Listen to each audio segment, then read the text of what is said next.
Good morning. For today's card, I'm starting with a 3x4 piece of vellum, and it has a star print.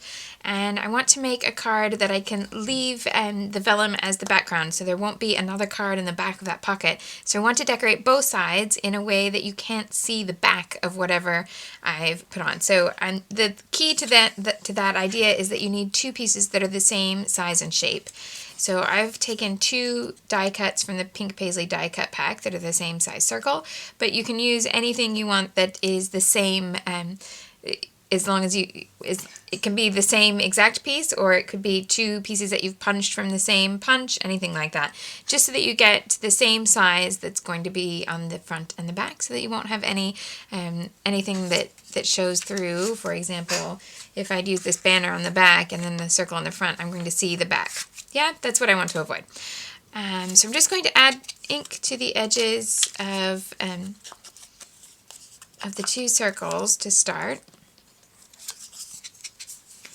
And then I'm going to put a little bit more with it. What I want to do is run just a simple ribbon in the background from the top to almost the bottom of the card with a little divot. So I'm just going to find a ribbon that I have enough to do front and back length. So here's my ribbon that's long enough, and I've just folded it in half so that I can cut the edges at the same time.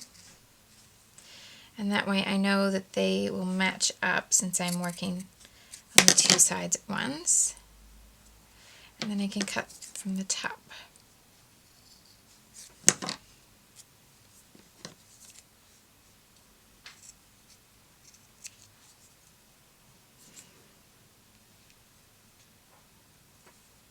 Just tidy up those last two threads there.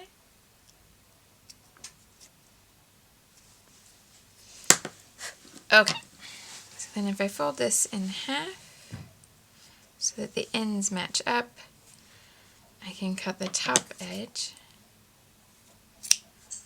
or I can even fold it over, but I find it's slightly less bulk in the pocket, and look, it's a little bit too tall, so I'm going to need to trim off the top anyway. And you can, of course, stitch the ribbon, but I'm just going to use my regular adhesive that I use on paper. Then I'll turn it over and adhere this length on this one, and make sure I get it so that it's the side that will match up, because I haven't done that completely symmetrical.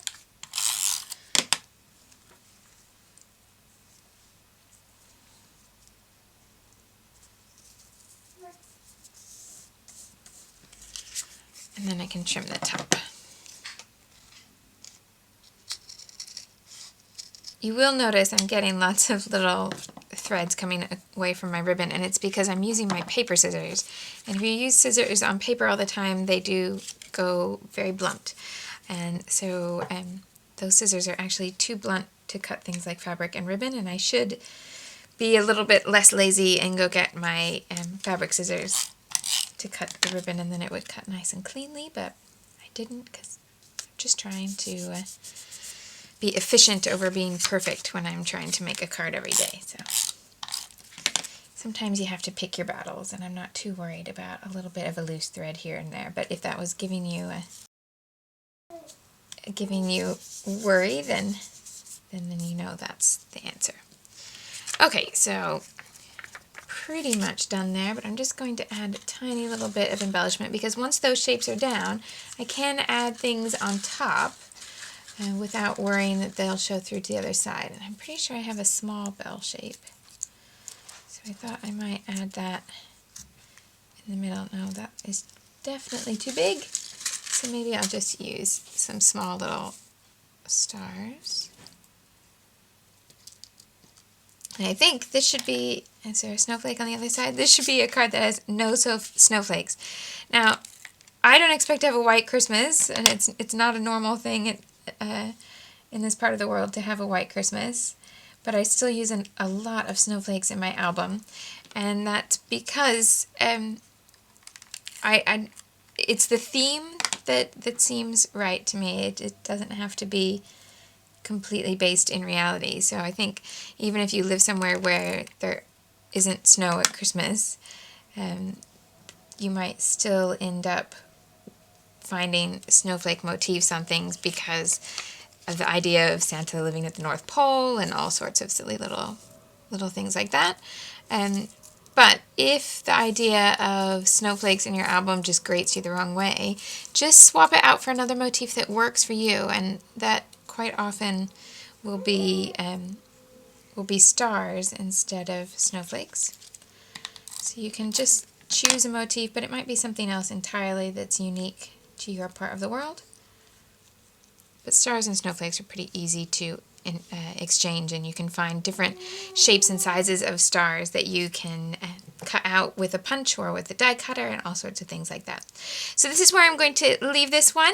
So I have the one wood grain star on one side, and then I used 3 little wood veneer stars on the other side, and you can't see from the other side. So when you put this in the album, you'll be able to see what's on the next page in a muted way like that. Okay, thanks so much for watching, and I'll see you tomorrow.